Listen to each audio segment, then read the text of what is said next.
बातमी। फडणवीसांकडून सावंतांच्या काळातील 3200 कोटींच्या कामांना स्थगिती देण्यात आली आहे। अनुभव नसताना कंपनीला साफसफाईचं कंत्राट दिल्याचा ठपका ठेवण्यात आलाय।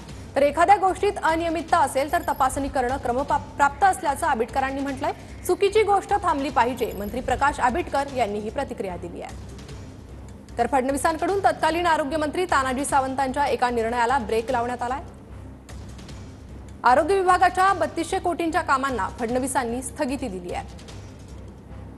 आरोग्य केंद्राची यांत्रिकी पद्धतीने साफसफाई करण्यासाठी एका कंपनीला कंत्राट देण्यात आलं होतं।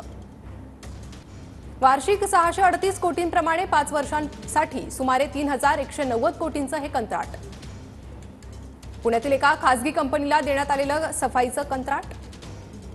अनुभव नसताना कंपनीला यांत्रिकी साफसफाईचं कंत्राट दिल्याचा ठपका ठेवत स्थगिती देण्यात आली आहे।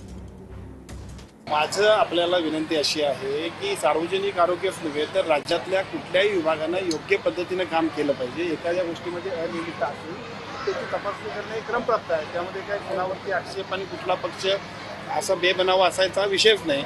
एखादी गोष्ट चुकीची असेल तर ती थांबली पाहिजे आणि त्याच्यामध्ये योग्य शहानिशा करून आपण पुढे गेलो पाहिजे। शेवटी आम्ही राज्यातल्या सर्व नागरिकांना जबाबदार आहोत।